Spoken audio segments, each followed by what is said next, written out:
Welcome to Immerse Beginnings reading for Week 7, Day 35. Remember and never forget how angry you made the Lord your God out in the wilderness. From the day you left Egypt until now, you have been constantly rebelling against him. Even at Mount Sinai, you made the Lord so angry he was ready to destroy you. This happened when I was on the mountain receiving the tablets of stone, inscribed with the words of the covenant that the Lord had made with you. I was there for 40 days and 40 nights, and all that time I ate no food and drank no water. The Lord gave me the 2 tablets, on which God had written with his own finger all the words he had spoken to you from the heart of the fire when you were assembled at the mountain. At the end of the 40 days and nights, the Lord handed me the 2 stone tablets inscribed with the words of the covenant.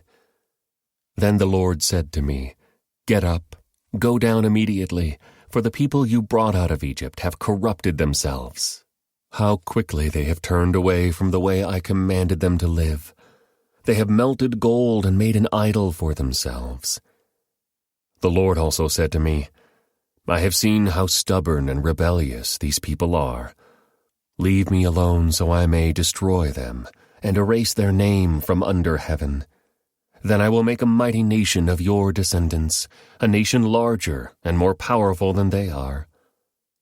So while the mountain was blazing with fire, I turned and came down, holding in my hands the 2 stone tablets, inscribed with the terms of the covenant. There below me I could see that you had sinned against the Lord your God. You had melted gold and made a calf idol for yourselves. How quickly you had turned away from the path the Lord had commanded you to follow. So I took the stone tablets and threw them to the ground, smashing them before your eyes. Then, as before, I threw myself down before the Lord for 40 days and nights. I ate no bread and drank no water, because of the great sin you had committed by doing what the Lord hated, provoking him to anger. I feared that the furious anger of the Lord, which turned him against you, would drive him to destroy you. But again he listened to me. The Lord was so angry with Aaron that he wanted to destroy him too. But I prayed for Aaron, and the Lord spared him. I took your sin, the calf you had made, and I melted it down in the fire and ground it into fine dust. Then I threw the dust into the stream that flows down the mountain. You also made the Lord angry at Taberah, Massa, and Kibroth Hattaavah. And at Kadesh Barnea the Lord sent you out with this command: "Go up and take over the land I have given you."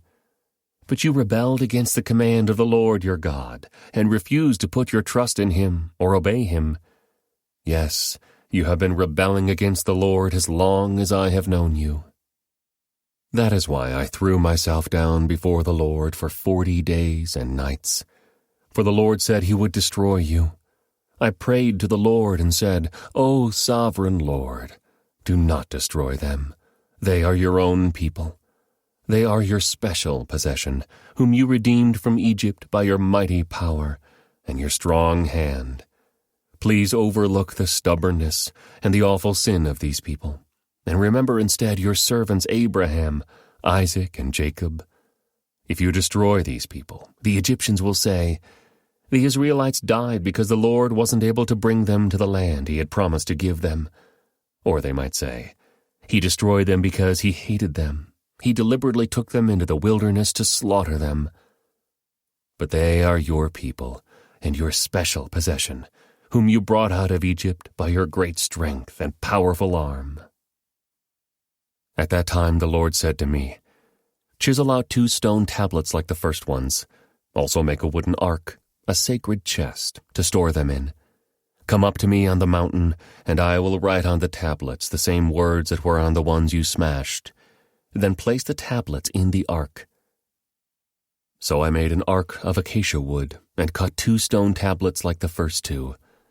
Then I went up the mountain with the tablets in my hand. Once again the Lord wrote the 10 commandments on the tablets and gave them to me. They were the same words the Lord had spoken to you from the heart of the fire on the day you were assembled at the foot of the mountain. Then I turned and came down the mountain and placed the tablets in the ark of the covenant, which I had made, just as the Lord commanded me. And the tablets are still there, in the ark. The people of Israel set out from the wells of the people of Jaakan and traveled to Mosera, where Aaron died and was buried. His son Eleazar ministered as high priest in his place. Then they journeyed to Gudgoda, and from there to Jotbatha, a land with many brooks and streams. At that time the Lord set apart the tribe of Levi to carry the ark of the Lord's covenant, and to stand before the Lord as his ministers, and to pronounce blessings in his name. These are their duties to this day. That is why the Levites have no share of property or possession of land among the other Israelite tribes. The Lord himself is their special possession, as the Lord your God told them. As for me, I stayed on the mountain in the Lord's presence for 40 days and nights, as I had done the first time. And once again the Lord listened to my pleas and agreed not to destroy you. Then the Lord said to me, "Get up and resume the journey, and lead the people to the land I swore to give to their ancestors, so they may take possession of it." And now, Israel, what does the Lord your God require of you? He requires only that you fear the Lord your God, and live in a way that pleases him, and love him and serve him with all your heart and soul. And you must always obey the Lord's commands and decrees that I am giving you today for your own good. Look, the highest heavens and the earth and everything in it all belong to the Lord your God. Yet the Lord chose your ancestors as the objects of his love, and he chose you, their descendants, above all other nations, as is evident today. Therefore change your hearts and stop being stubborn. For the Lord your God is the God of gods and Lord of lords. He is the great God, the mighty and awesome God, who shows no partiality and cannot be bribed. He ensures that orphans and widows receive justice. He shows love to the foreigners living among you and gives them food and clothing. So you too must show love to foreigners, for you yourselves were once foreigners in the land of Egypt. You must fear the Lord your God and worship him and cling to him. Your oaths must be in his name alone. He alone is your God, the only one who is worthy of your praise, the one who has done these mighty miracles that you have seen with your own eyes. When your ancestors went down into Egypt, there were only 70 of them. But now the Lord your God has made you as numerous as the stars in the sky. You must love the Lord your God and always obey his requirements, decrees, regulations, and commands. Keep in mind that I am not talking now to your children, who have never experienced the discipline of the Lord your God, or seen his greatness and his strong hand and powerful arm. They didn't see the miraculous signs and wonders he performed in Egypt against Pharaoh and all his land.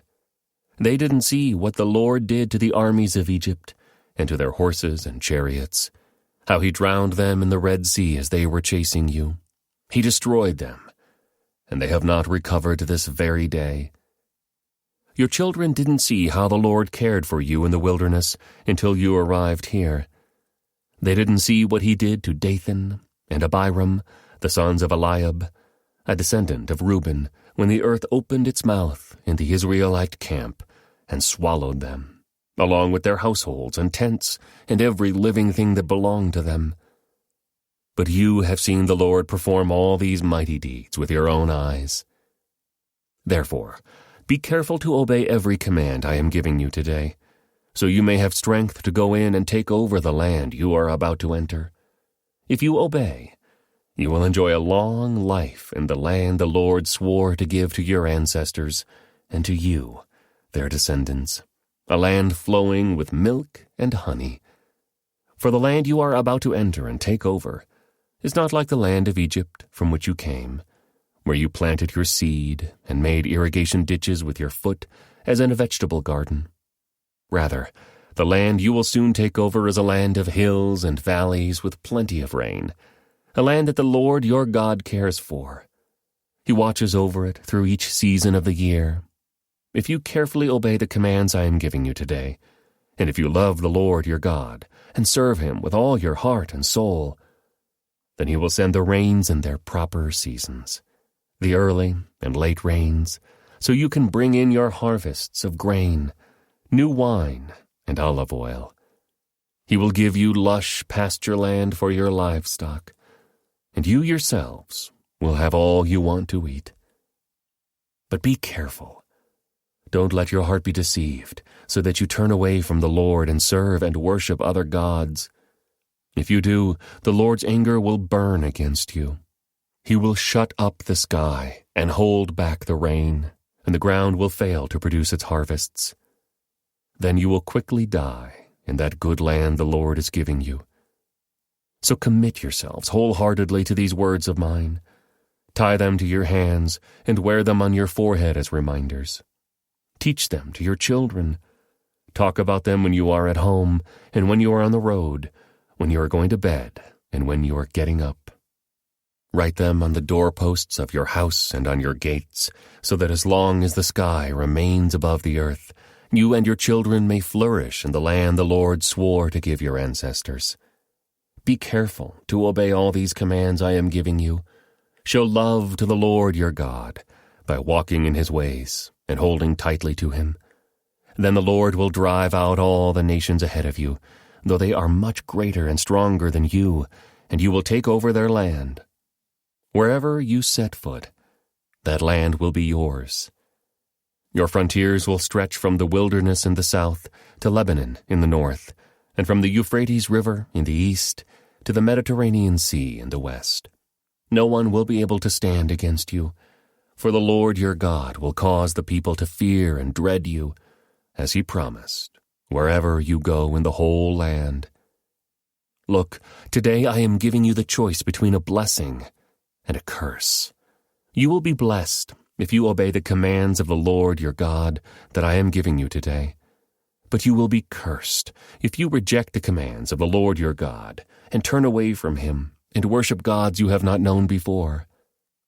When the Lord your God brings you into the land and helps you take possession of it, you must pronounce the blessing at Mount Gerizim and the curse at Mount Ebal. These two mountains are west of the Jordan River in the land of the Canaanites who live in the Jordan Valley, near the town of Gilgal, not far from the oaks of Moreh.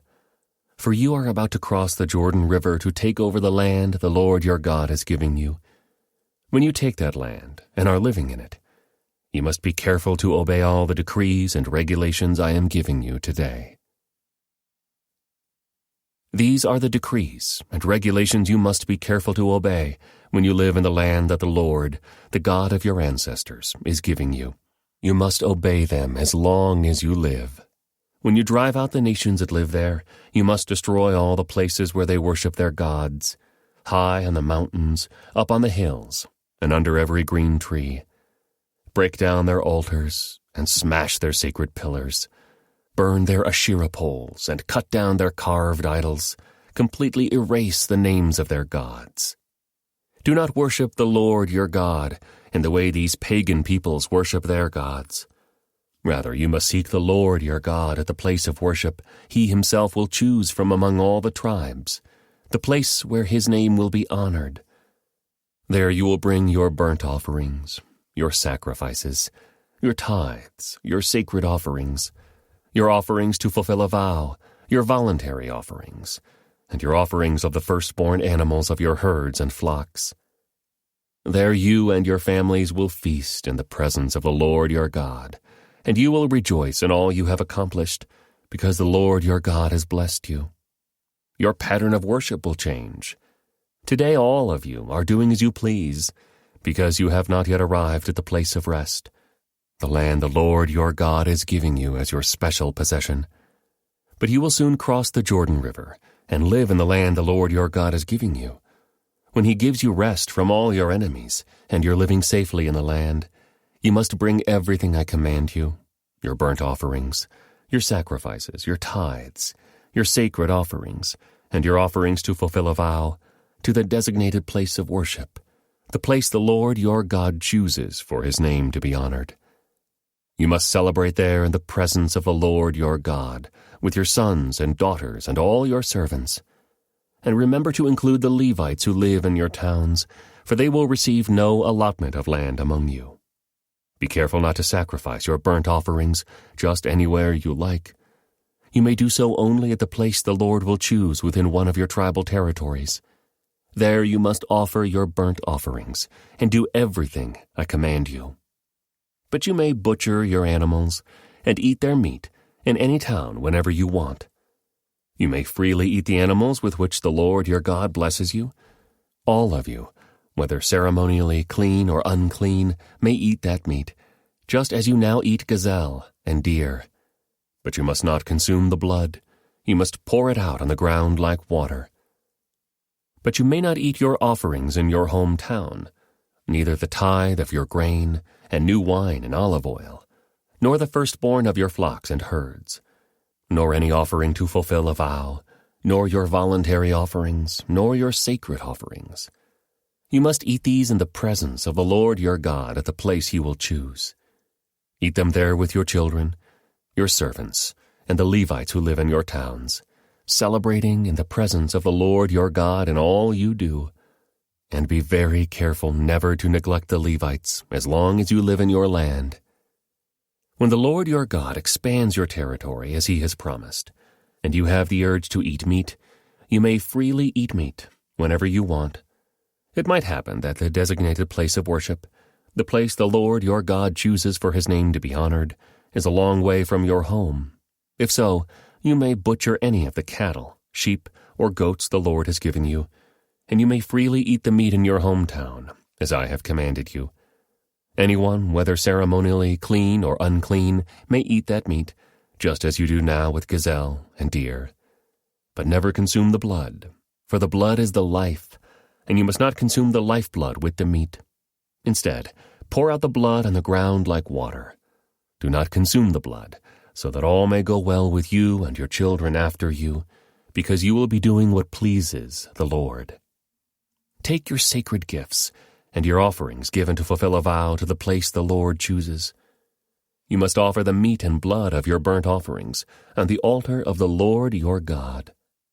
The blood of your other sacrifices must be poured out on the altar of the Lord your God, but you may eat the meat. Be careful to obey all my commands, so that all will go well with you and your children after you, because you will be doing what is good and pleasing to the Lord your God. When the Lord your God goes ahead of you and destroys the nations and you drive them out and live in their land, do not fall into the trap of following their customs and worshiping their gods. Do not inquire about their gods, saying, "How do these nations worship their gods? I want to follow their example." You must not worship the Lord your God the way the other nations worship their gods, for they perform for their gods every detestable act that the Lord hates. They even burn their sons and daughters as sacrifices to their gods. So be careful to obey all the commands I give you. You must not add anything to them or subtract anything from them. Suppose there are prophets among you, or those who dream dreams about the future, and they promise you signs or miracles, and the predicted signs or miracles occur. If they then say, "Come, let us worship other gods, gods you have not known before," do not listen to them. The Lord your God is testing you to see if you truly love him with all your heart and soul. Serve only the Lord your God and fear him alone. Obey his commands, listen to his voice, and cling to him. The false prophets or visionaries who try to lead you astray must be put to death, for they encourage rebellion against the Lord your God, who redeemed you from slavery and brought you out of the land of Egypt. Since they try to lead you astray from the way the Lord your God commanded you to live, you must put them to death. In this way, you will purge the evil from among you. Suppose someone secretly entices you, even your brother, your son or daughter, your beloved wife, or your closest friend, and says, "Let us go worship other gods, gods that neither you nor your ancestors have known." They might suggest that you worship the gods of peoples who live nearby, or who come from the ends of the earth. But do not give in or listen. Have no pity, and do not spare or protect them. You must put them to death. Strike the first blow yourself, and then all the people must join in. Stone the guilty ones to death, because they have tried to draw you away from the Lord your God, who rescued you from the land of Egypt, the place of slavery. Then all Israel will hear about it and be afraid, and no one will act so wickedly again. When you begin living in the towns the Lord your God is giving you, you may hear that scoundrels among you are leading their fellow citizens astray by saying, "Let us go worship other gods, gods you have not known before." In such cases, you must examine the facts carefully. If you find that the report is true, and such a detestable act has been committed among you, you must attack that town and completely destroy all its inhabitants, as well as all the livestock. Then you must pile all the plunder in the middle of the open square and burn it. Burn the entire town as a burnt offering to the Lord your God. That town must remain a ruin forever. It may never be rebuilt. Keep none of the plunder that has been set apart for destruction. Then the Lord will turn from his fierce anger and be merciful to you. He will have compassion on you and make you a large nation, just as he swore to your ancestors. The Lord your God will be merciful, only if you listen to his voice and keep all his commands that I am giving you today, doing what pleases him. Since you are the people of the Lord your God, never cut yourselves or shave the hair above your foreheads in mourning for the dead. You have been set apart as holy to the Lord your God, and he has chosen you from all the nations of the earth to be his own special treasure.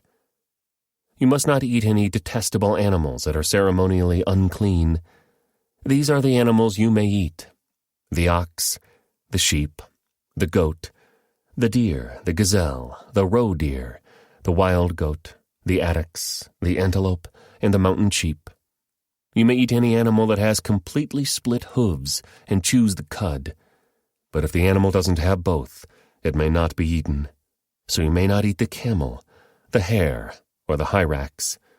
They chew the cud but do not have split hooves, so they are ceremonially unclean for you. And you may not eat the pig. It has split hooves but does not chew the cud, so it is ceremonially unclean for you. You may not eat the meat of these animals, or even touch their carcasses. Of all the marine animals, you may eat whatever has both fins and scales. You may not, however, eat marine animals that do not have both fins and scales. They are ceremonially unclean for you. You may eat any bird that is ceremonially clean. These are the birds you may not eat: the griffin vulture, the bearded vulture, the black vulture, the kite, the falcon, buzzards of all kinds, ravens of all kinds, the eagle owl, the short-eared owl, the seagull, hawks of all kinds, the little owl, the great owl, the barn owl, the desert owl, the Egyptian vulture, the cormorant, the stork, herons of all kinds, the hoopoe, and the bat. All winged insects that walk along the ground are ceremonially unclean for you and may not be eaten, but you may eat any winged bird or insect that is ceremonially clean. You must not eat anything that has died a natural death. You may give it to a foreigner living in your town, or you may sell it to a stranger, but do not eat it yourselves, for you are set apart as holy to the Lord your God. You must not cook a young goat in its mother's milk. This concludes today's Immerse reading experience. Thank you for joining us.